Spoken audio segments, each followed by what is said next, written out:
আসসালামু আলাইকুম।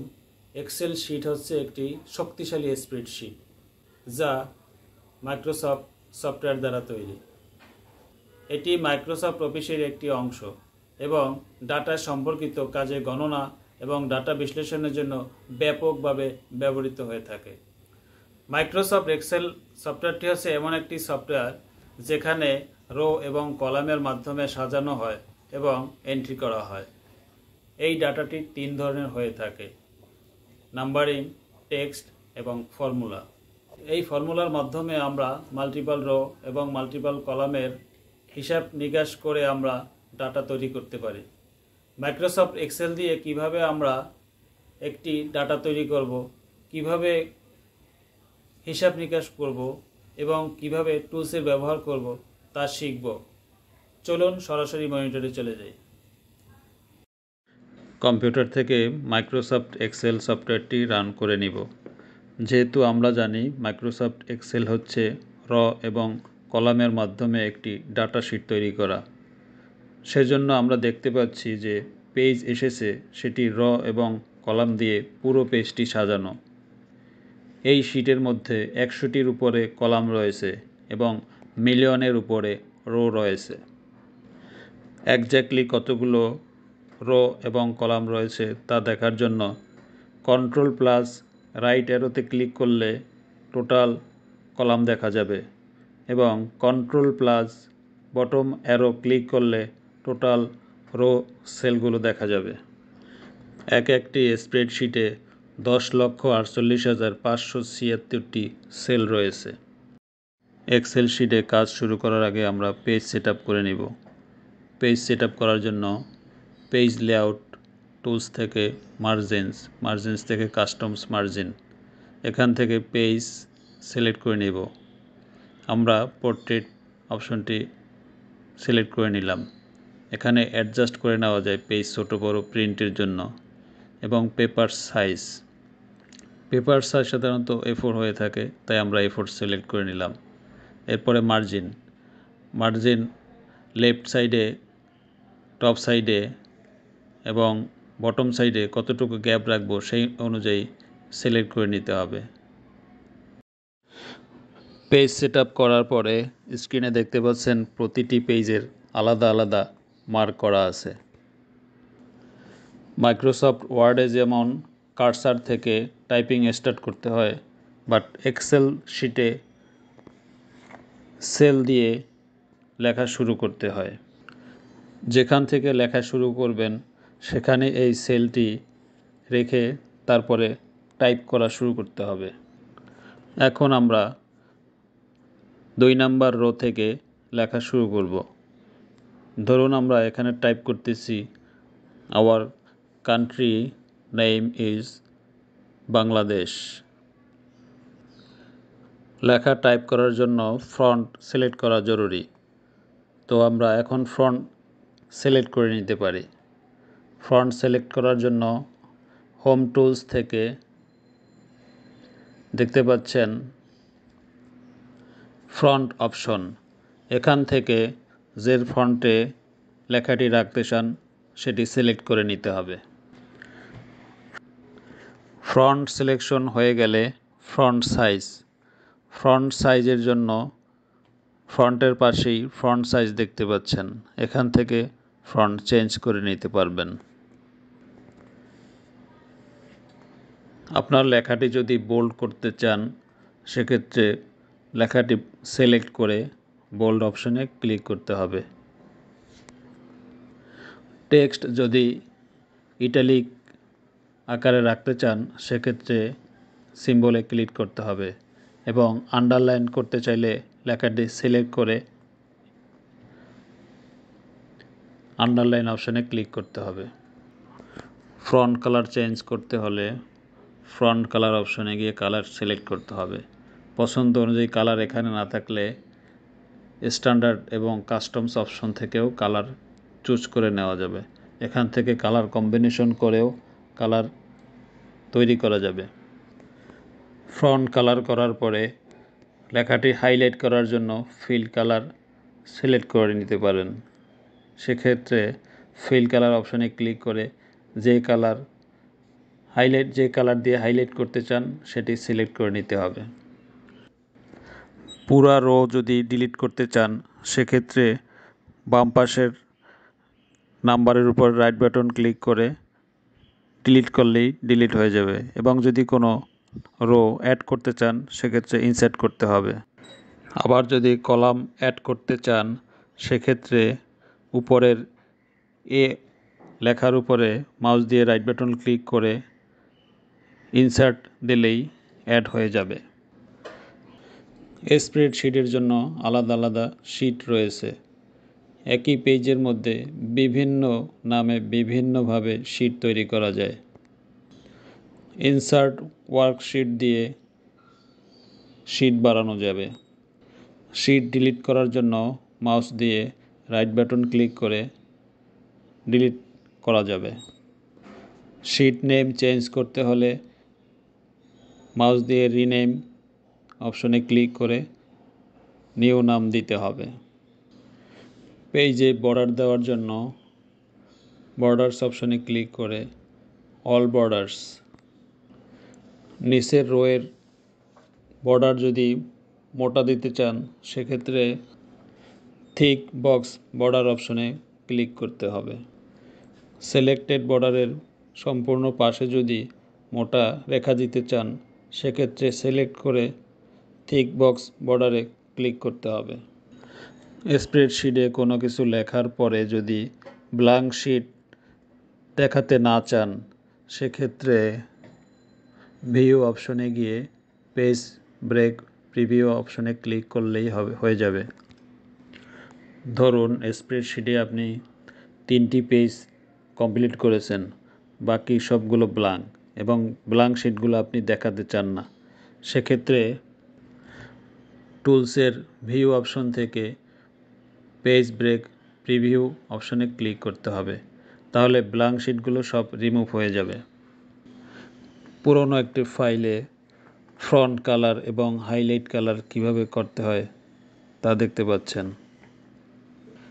ঠিক আপনাদের স্প্রেডশিটেও এভাবে হাইলাইট এবং ফন্ট কালার চেঞ্জ করে নিতে পারবেন। এখানে একটি জিপারের প্রোফর্মা ইনভয়েস দেখতে পাচ্ছেন, এবং পিআই কিভাবে টোটাল কোয়ান্টিটি বের করতে হয় সেটা আমি সংক্ষিপ্ত আকারে দেখাচ্ছি।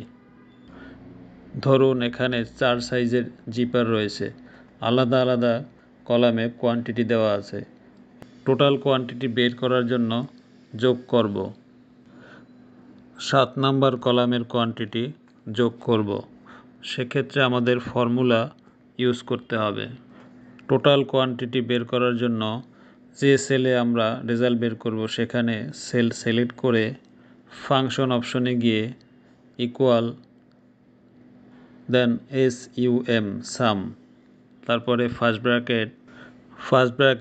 ফার্স্ট ব্র্যাকেটের পরে কলাম নাম্বার সাধারণত ABCD।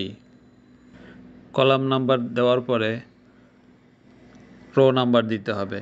রো নাম্বার সাধারণত বাম সাইডের 1 2 3 4 5 6। তারপরে ক্লোন দেওয়ার পরে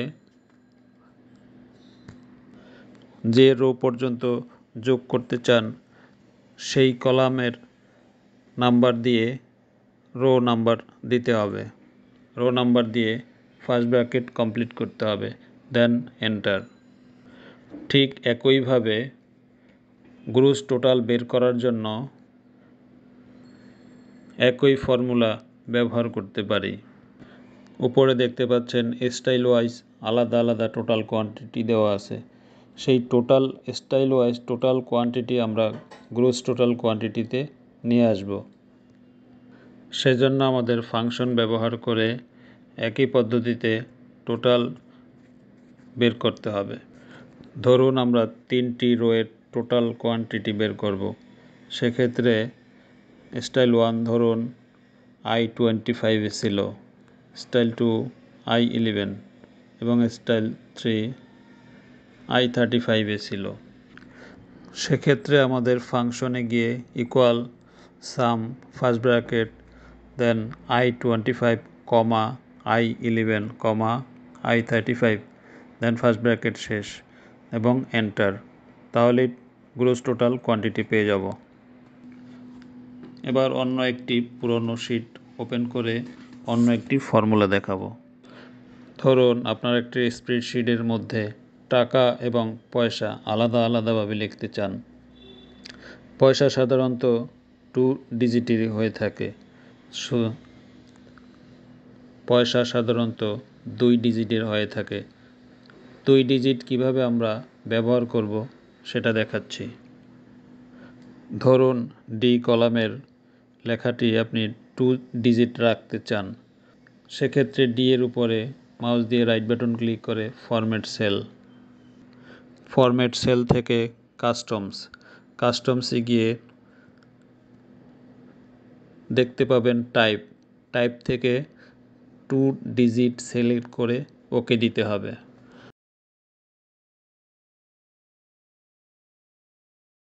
টোটাল অঙ্ক অটো সাম দিয়েও বের করা যায়। অটো সামের অপশনটা হলো হোম থেকে বাম পাশে উপরে দেখতে পাচ্ছেন অটো সাম। যেখানে আপনি টোটাল অঙ্কটি রাখতে চান সেখানে সেল রেখে অটো সামে ক্লিক করলেই টোটাল রেজাল্ট সেখানে চলে আসবে। স্প্রেডশিটে কোনো লেখা যদি আড়াআড়িভাবে লিখতে চান সেক্ষেত্রে ফরম্যাট সেলে গিয়ে অ্যালাইনমেন্ট অপশনে ক্লিক করে ওরিয়েন্টেশন দিয়ে সেট আপ করে নিতে হবে, দেন ওকে। এবার আমরা গুণ শিখব কিভাবে স্প্রেডশিটের মাধ্যমে গুণ করতে হয়।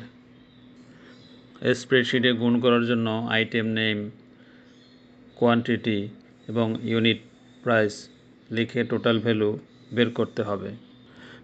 ধরুন আপনি 500 পিস কলম কিনেছেন 15 টাকা দরে এবং সেটি হিসাব গুণের মাধ্যমে করবেন।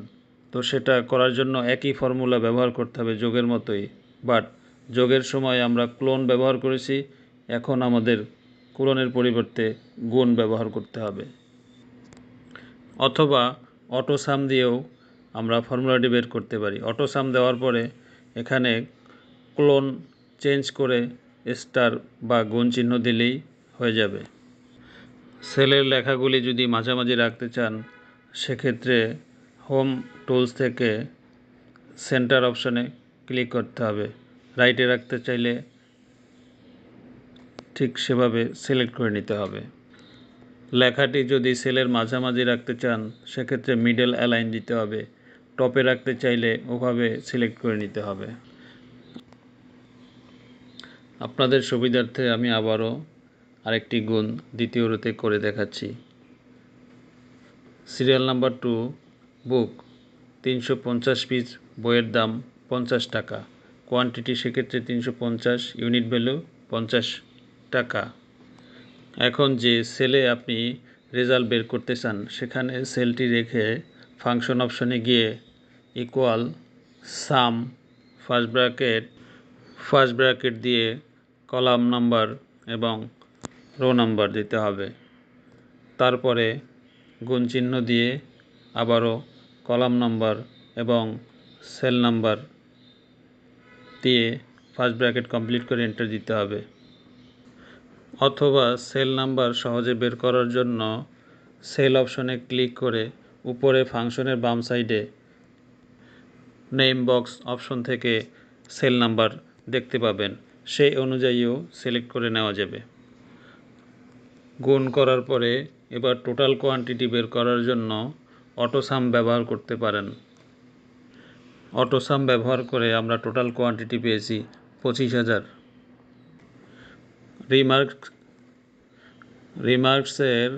রিমার্কস কলামের টোটাল রোগুলো একটি সেল আকারে করার জন্য হোম অপশনে গিয়ে মার্জিন অ্যান্ড সেন্টারে ক্লিক করলেই টোটালটা একটা সেল হয়ে যাবে, অথবা মাউসের মাধ্যমে রাইট বাটন ক্লিক করেও মার্জিন অ্যান্ড সেন্টার অপশন বের করা যায়।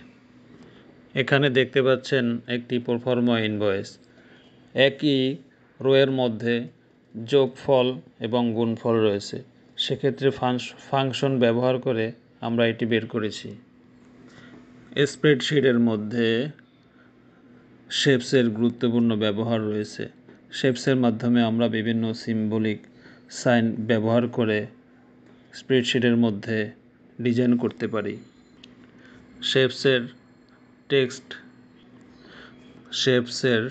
টেক্সট বক্স দিয়ে আমরা এমএস ওয়ার্ড ফাইলের মতো লেখা টাইপ করতে পারি।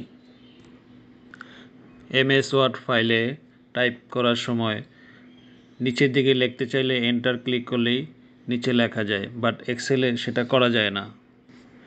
এক্সেলের মধ্যে একই সেলের মধ্যে আপনি এন্টার দিয়ে লিখতে পারবেন না, এন্টার দিলে অন্য সেলে চলে যাবে।